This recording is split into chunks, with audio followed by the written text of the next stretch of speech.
রাধে রাধে বন্ধুরা, অমৃত কথা বাংলা চ্যানেলের নতুন পর্বে আপনাদের সকলকে স্বাগত জানাচ্ছি। শ্রী রামচন্দ্রের রসেস কৃপা পেতে অবশ্যই কমেন্ট বক্সে লিখুন জয় শ্রীরাম। এই পর্বের বিষয় হলো 2025 সালে 1431 বঙ্গাব্দে রাম নবমী ব্রত কবে পালন করা হচ্ছে। রাম নবমীর দিন ভগবান শ্রী রামচন্দ্রকে কিভাবে পুজো করবেন, সহজ সরল পুজো পদ্ধতি। রাম নবমীর দিন ভগবান শ্রী রামচন্দ্রকে এই 5টি ভোগ অর্পণ করুন। শ্রী রামচন্দ্র অত্যন্ত খুশি হবে। রাম নবমীর দিন কি কি কাজ করবেন আর কি কি কাজ করবেন না সবটাই জানবো এই ভিডিও থেকে। ভিডিওতে যাবার আগে অমৃত কথা বাংলা চ্যানেলটিকে অতি অবশ্যই সাবস্ক্রাইব করুন, লাইক করুন, কমেন্ট করুন, শেয়ার করুন আর ধার্মিক নোটিফিকেশন ঘন্টাটি বাজিয়ে দেবেন। চৈত্র মাসে শুক্ল নবমী তিথিতে রাম নবমী পালিত হয়। রাম নবমী অত্যন্ত একটি পবিত্র তিথি। এই উৎসবটি দেশের বিভিন্ন জায়গায় পালিত হয়। রাজা দশরথ ও রানী কৌশল্যার সন্তান হিসাবে এই দিন দেবতার রামের জন্ম হয়। ভগবান বিষ্ণুর সপ্তম অবতারই হলেন শ্রী রামচন্দ্র। অনেকে বিশ্বাস ভগবান বিষ্ণু পৃথিবীতে মানব অবতার রূপ জন্ম নিয়েছিল অসুরদের অত্যাচার শেষ করার জন্য, বিশেষ করে লঙ্কার রাজা রাবণকে শাস্তি দেওয়ার জন্য মানব রূপে মর্তে এসেছিলেন ভগবান বিষ্ণু। রাবণ ছিল বর প্রাপ্ত। ভগবানেরা তার বিরুদ্ধে লড়াই করে টিকতে পারত না, তাই ভগবান বিষ্ণু মানব রূপে পৃথিবীতে এসেছিলেন। পৃথিবীতে ধর্ম রক্ষার জন্য রাবণকে যুদ্ধে পরাজিত করেন। তিনি সেই যুদ্ধে রাবণ প্রাণও হারান। রাম ভক্তদের কাছে রামের এই বিজয় ধর্মের যুদ্ধে জয়ও বটে। তাই তারা রাম নবমীর দিনটিকে খুব নির্দিষ্ট করে পালন করে থাকেন। অনেকে বিশ্বাস করেন যে এই দিনটি নিষ্ঠা নিয়ে পুজো করলে মনের অনেক আকাঙ্ক্ষা পূর্ণ হয়। ভগবানের কৃপায় সব ধরনের সংকট থেকে রক্ষা পাওয়া যায়। 2025 সালে 1431 বঙ্গাব্দে রাম নবমীর ব্রত কবে পালন করা হচ্ছে।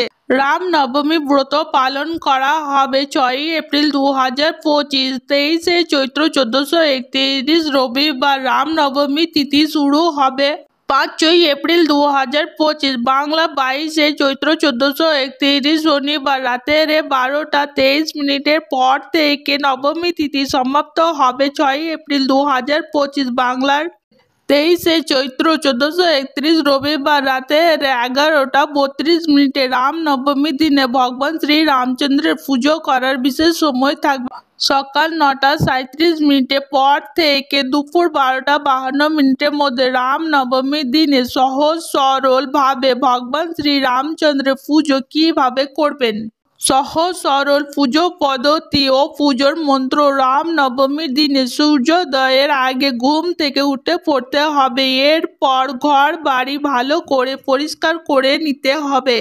তারপর পবিত্র নদীতে গিয়ে স্নান করতে হবে। না পারলে বাড়ির জলে গঙ্গা জল মিশিয়ে স্নান করতে পারেন। এরপর হলুদ বস্ত্র ধারণ করে সূর্য দেবতাকে জল অর্পণ করতে হবে। রাম নবমীর দিনে রামচন্দ্রের পুজোর পাশাপাশি সূর্য ভগবানের পুজো অবশ্যই করতে হবে। এরপর বাড়ির ঠাকুর ঘরে ভালো করে পরিষ্কার করে ঠাকুর ঘরের উত্তরের দিকে বা পূর্ব দিকে কাঠের চৌকি পাততে হবে। চৌকির ওপরে লাল আসন পেতে রাম দরবারে প্রতিষ্ঠা করতে পারেন বা ভগবান শ্রী রামচন্দ্র, মাতা সীতা এবং লক্ষ্মণ শহীদ হনুমানজির ছবি বা মূর্তি স্থাপন করতে পারেন। রাম নবমীর দিনে অনেকেই ভগবান শ্রী রামচন্দ্রের ছবি কিংবা মূর্তি দোলনায় স্থাপন করেন।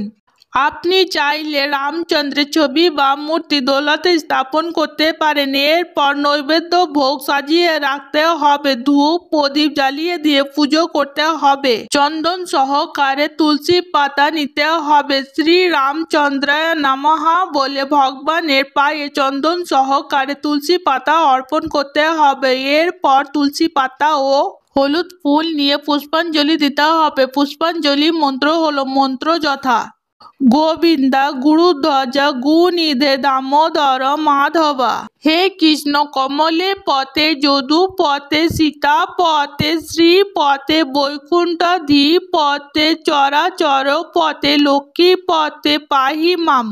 এসো গন্ধ পুষ্প তুলসী পত্রাঞ্জলি শ্রী রামচন্দ্রায় নমঃ এই মন্ত্রটি বলে পুষ্পাঞ্জলি অর্পণ করবেন। ছবি কিংবা মূর্তিতে সুগন্ধি ফুলের মালা পরিয়ে দেবেন। ভগবান শ্রী রামচন্দ্রের পায়ে হলুদ ফুল অর্পণ করবেন। মাতা সীতা দেবীর পায়ে লাল ফুল অর্পণ করবেন। ভগবানদের বিধিবদ্ধ আরতি করবেন।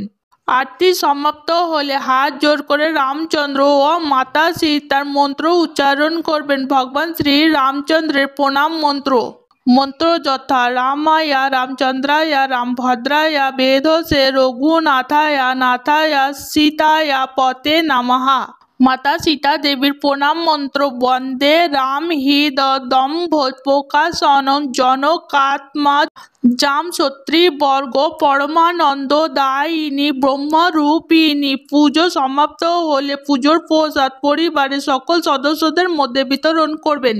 রাম নবমীর দিনে কি কি কাজ করবেন আর কি কি কাজ করবেন না। রাম নবমীর দিনে নদীতে স্নান করা খুবই গুরুত্বপূর্ণ এবং স্নান করে দান করা খুবই শুভ বলে মনে করা হয়।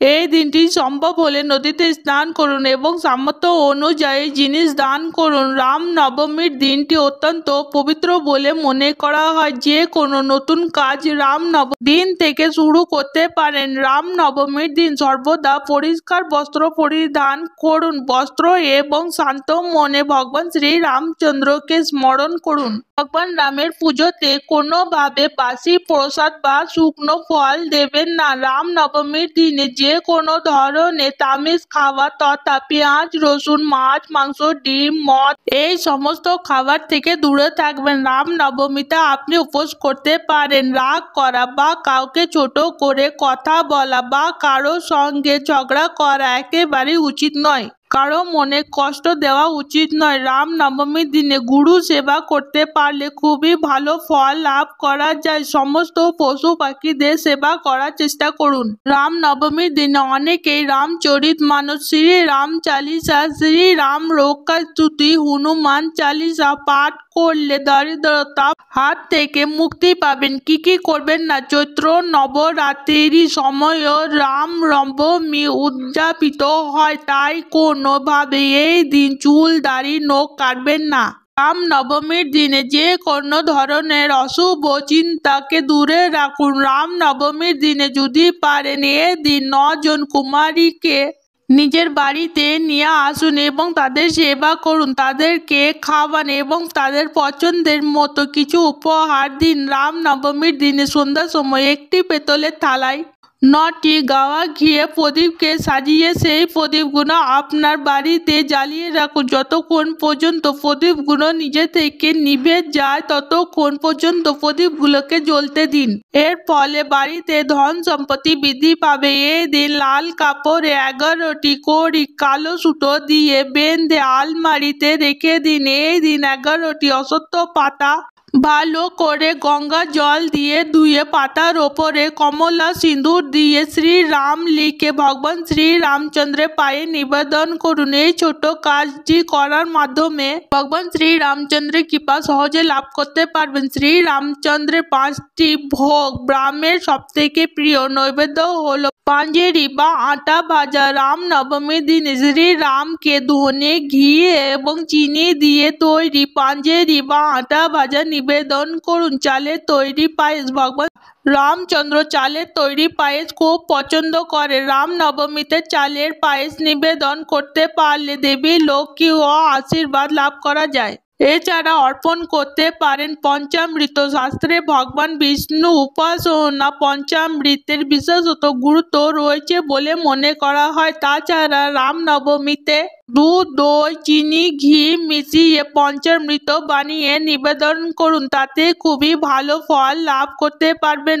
কন্দমূল এটা শ্রী রামচন্দ্র অত্যন্ত প্রিয় একটি খাবার। এছাড়া অর্পণ করতে পারেন কেশর ভাত। রাম নবমীতে বাড়িতে রামলালাকে কেশর ভাত অর্পণ করুন। বিশ্বাস করা হয় যে কেশর ভাত নিবেদন করলে দারিদ্রতা দূর হয়। আজকের পর্ব এখানেই সমাপ্ত হলো। অমৃত কথা বাংলা চ্যানেলের সঙ্গে থাকার জন্য আপনাদের অনেক অনেক ধন্যবাদ। রাধে রাধে।